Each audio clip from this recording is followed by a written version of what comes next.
we go. Now we're live. All right, we're live. Google. This is part 2 of Dwarf+Giant Books as Games. This is the official blog of the Last Bookstore. Eric Larkin with Lucio Rodriguez. You probably know that because you just watched part 1. Okay, we're continuing our books that should be games or might be games or are games. I have an interesting one here. It's sort of a board game, but it's just little simple pieces and cards and things that you cut out. It is the Shining board game, Stephen King's The Shining. And apparently, you mentioned that Ray Bradbury had something to do with the Fahrenheit 451, that he helped out with that. Yeah. The Shining, some people say Stephen King worked on this, but I understand that's apocryphal. But it's true that he tried it out and enjoyed it, and thought it was pretty bitchin'. So basically, it's sort of it's kind of halfway between a strategy game and it's kind of a strategy game. It's a map of the Overlook Hotel with those little hexes that you see on all those old Civil War games. And you play either the family or the hotel, and you're basically trying to kick the other group out or drive them crazy. The hotel is represented by some of the ghosts, of course, and you can also fight the topiary animals. Which is pretty cool, which is not in the Kubrick film, but is in the Sci-Fi Channel one, and of course in the book, which of course is better than both. And you can get this for free online somewhere. Okay. All right. I will. Oh man, that sounds great. I will guess that yes, it's a thing. Nice. Yep. I just want to fight topiary animals. It seems like it would not be that hard. So if you, I'm guessing, so there's a website called BoardGameGeek.com. It probably is on that site. The files. Yeah, I think that's where I found it. Okay. Maybe. It's a database and community with there's a lot of information there. Basically, if it exists as a board game, it's usually there. Yeah. Little rating information and Yeah, it's really cool. That sounds really cool. That sounds really cool. I'll have to look for that. Wow, just get a sharp pair of lopping shears, and you're good to go. Yeah. All right. Well, while we're on board games, I have. Okay, and again, like we mentioned, it was getting harder to find books that didn't have some kind of game based on them. So I was trying to think, what is the most ridiculous thing that would be turned into a board game? What book would be like, why would you do this? So this is 50 Shades of Grey, the party game. I know a lot of people like this book, and I'm not trying to, I was just trying to think why, like, how would you do this as a game? This is a board game. So most people are familiar with party games even if they're not familiar with what the term is. So things like Trivial Pursuit, Cranium, Apples to Apples, even things like charades are considered party games. They're basically usually lighter-hearted games designed for large groups and usually for a social gathering. Participatory. Yeah, a lot of like social interaction and stuff. It's strangely one of the games. Well, not so strangely if you know me, but not my favorite. Only because of the forced social interaction. So this game, players take turns acting as the judge who asks questions of the players. So it comes prepackaged with questions. The questions like, who is most likely to join the Mile High Club? The players then write down their answers in secret, and the judge also composes a list of answers, and the players get points based on where they are in the list, kind of like a priority. Wow. And to add to the theme of the game, this game even includes a a contract that the players are supposed to sign before beginning the game. Like an NDA? It's whatever the contract that Gray had. I haven't. Oh. Yeah, it's the sex contract. Oh my god! Great for church youth groups. Yeah. That's got to be real. It is real. It Oh, is real. Man. And it also has an expansion that is called the Red Room that is supposed to be more risque questions. Yeah. I can see it sitting on your shelf behind you. No, I'm just kidding. Oh, my Lord. I did not own that game. That's crazy. I should surprise. Yeah. That's it kind of reminds me of like Apples to Apples, or if you played Cards Against Humanity, it kind of has that kind of vibe to it. That kind of, yeah. But those aren't questions I want to answer with anyone that I care about. Yeah, I played. Yeah, Cards Against Humanity is interesting. That can go both ways. It depends on who you're with. Yeah, my grandma's fierce at that. I'm just kidding. Okay, now we're down to my two favorite games. I'm not sure which I should do first, but I'm gonna go with the. Okay, this is called Resistance, and it's a squad-based shooter based in Paris and occupied Paris in World War II. Okay. And it's got the squad-based kind of Tom Clancy-ish kind of thing. You have your little group of guys, and they each have specialties, and you have a mission and that sort of thing. And this is, you're fighting Nazis, right, in Paris. So you have jobs like blowing up the train depot and abducting the commandant and stuff like that. Pretty standard fare. But this one, okay. A lot of the great post-war writers, at least in Europe, were in the resistance in the war. Samuel Beckett, Italo Calvino, Jean-Paul Sartre, Albert Camus, and other important cultural figures like Dietrich Bonhoeffer and Melville, the filmmaker, Josephine Baker. So those are the characters in this game. So your squad is like, okay, we're gonna go. We got this mission. Right. Beckett, Calvino, Bonhoeffer. Let's go. Let's go blow some shit up. Which is genius. And it's a good. It uses the Unreal Engine, so it's got good bones.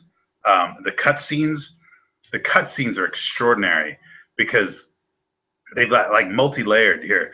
Like you'll have some scene at a cafe where the guys are like conspiratorializing their thing with their little cups of cafe, and then Jean-Paul Sartre will jump up on a table and yell, "Freedom is what you do with what's been done to you," which is like an actual quote, right?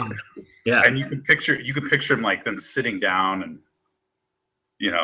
Camus going, "Hey, that was really good, man. You should write that down."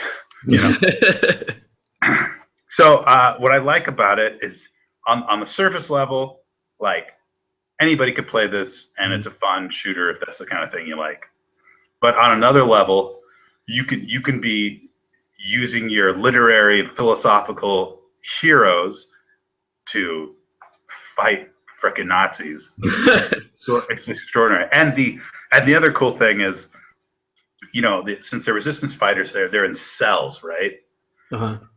And the leader of your cell is Josephine Baker, which I think is genius.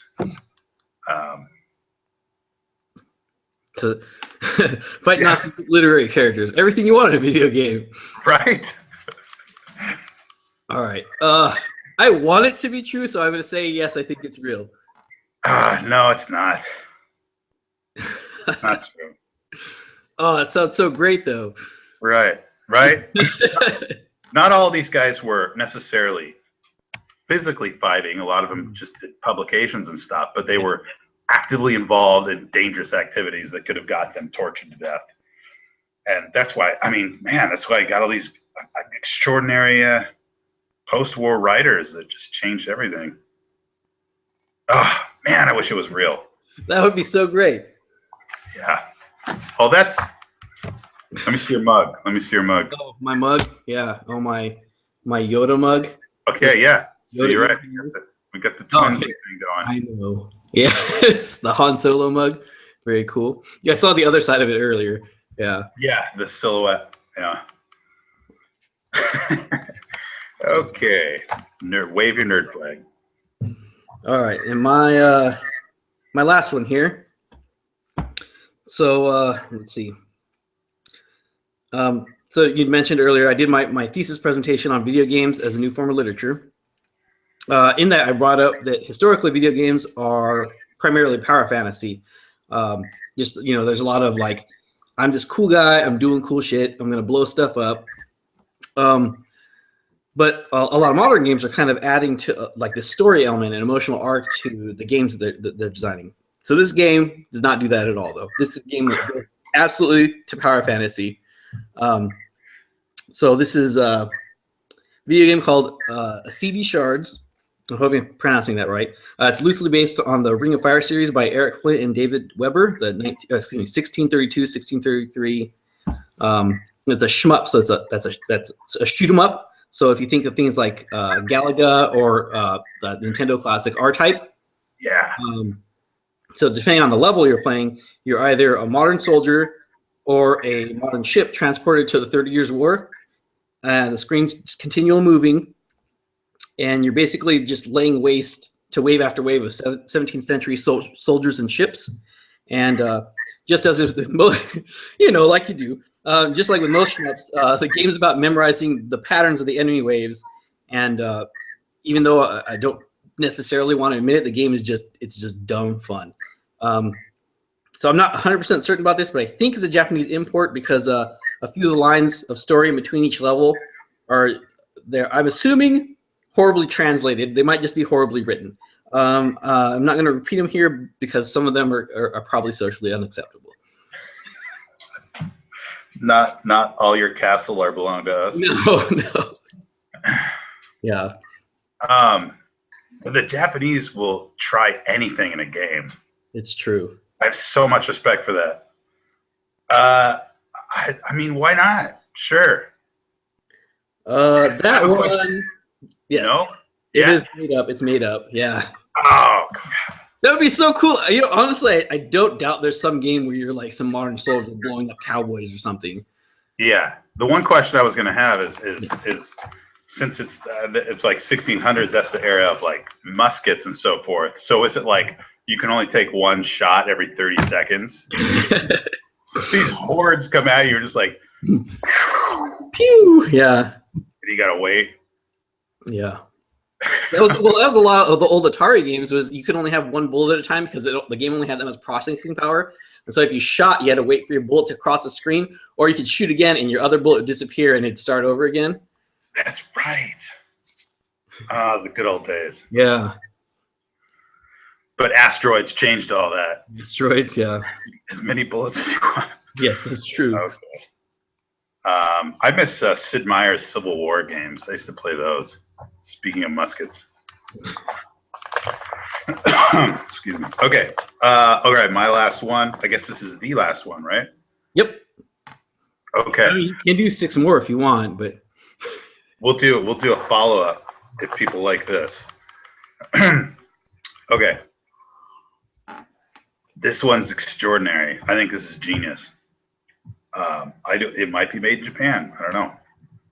This is based on Nick Hornby's High Fidelity. Okay. Great book. Very, very good movie, I thought. It's sort of a comedic RPG puzzler thing. It's an iPhone. What's that? That old trope.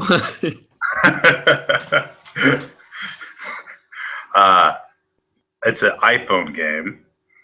It is almost exactly like the book. Your character, the John Cusack character, I forget the character's name in the book, gets dumped, and he has this record collection, of course. And he has to basically visit all of his previous girlfriends and relationships to try to sort of collect these clues as to why his relationships fail and what he needs to do to change and improve. And while you're doing that, there are side quests that have to do with beefing up your record collection, which of course complicates things. So each past girlfriend that you visit is different. Some are like really helpful and they become allies. Others are just impossible to find. Others will try to kill you. You know, it's a little amped up from the book. So there's some excitement involved, of course. And you also have your buddies who are useless for any relationship stuff, but they help you with the record collection. Okay. So to win the game, it's not just that you have to get your girlfriend back or that you bump up your record collection. You have to do both. Okay. Which is extraordinarily difficult. Yeah, so that's it. It's sort of a real life kind of thing. I like this idea. Right. It's the this is another one of those. If it's not real, I wish it was. I'm gonna guess no, but that sounds. It's not one. It is one. It's not real. It's not okay. But why not? That sounds so great. Yeah. Yeah. Yeah. Yeah.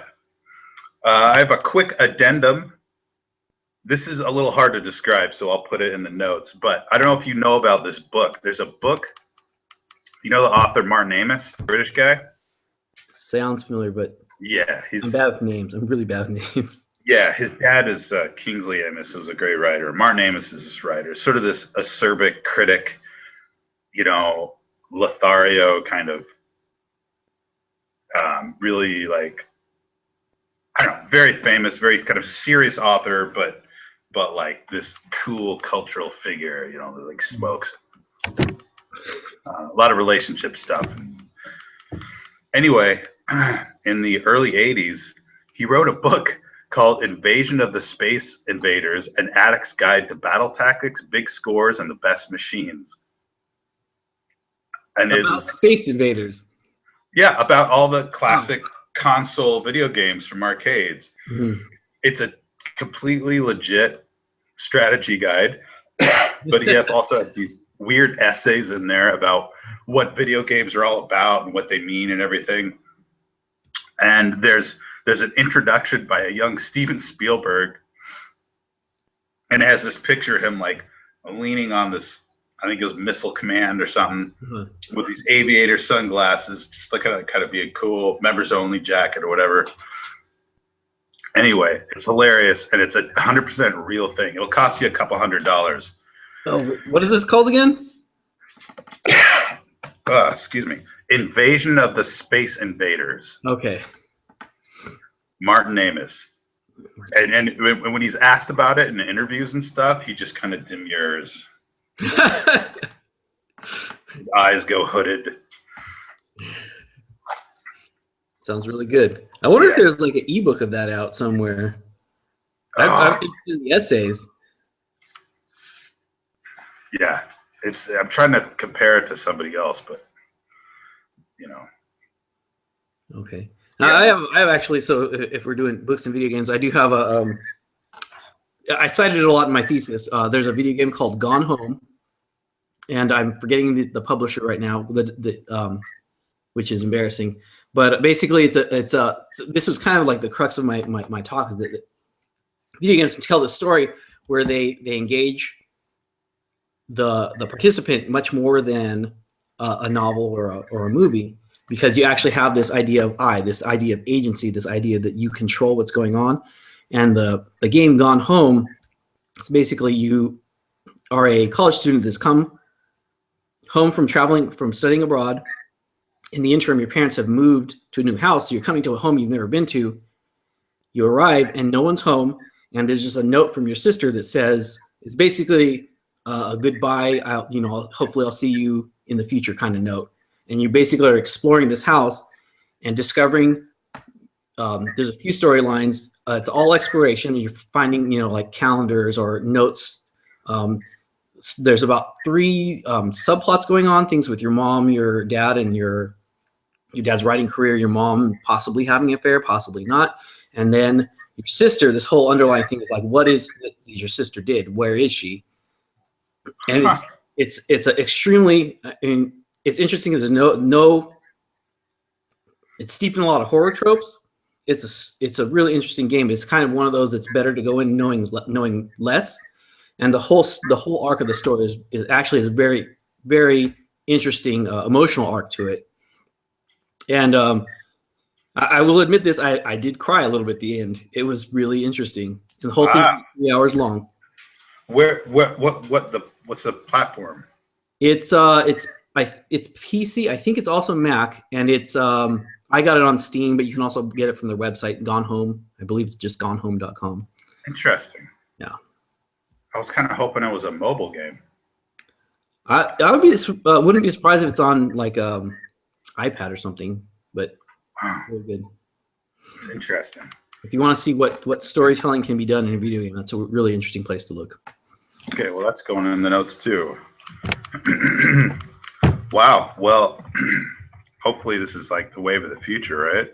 Yeah. Well, I mean, it's for me. It's not that like video games are going to override anything. Like the novel didn't get replaced by movies. There's just you tell a different kind of story in a movie than you do a novel. Same with comic books or any other form of literature out there. Yeah, it's almost like the difference between like controlling a car, and that has a certain kind of pleasure, or going on a ride like at Disneyland, which is a different kind of thing. And a book is sort of like a ride. You don't really control it. Yeah. It takes you on this journey, and that's fun. But then a game, you're sort of controlling it. Yeah. And they're both great. They're just different. Yeah. Yeah.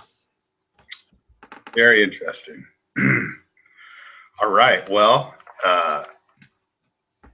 thank you for your time, and this is some great stuff, man. Thank you. I have no idea what to say now. Well, just close out. I mean, plug your store. I mean, Yeah. you're with. Well, yeah, cool. This is Dwarf+Giant, books as games, and maybe we'll do this again. Yeah. This is the Last Bookstore in LA. Right. Yeah. Parking sucks, so take the train. Yeah. It's a great bookstore, though. All right. Big thanks to Mr. Lucio Rodriguez. Hope your kid feels better. Yes. Thank you.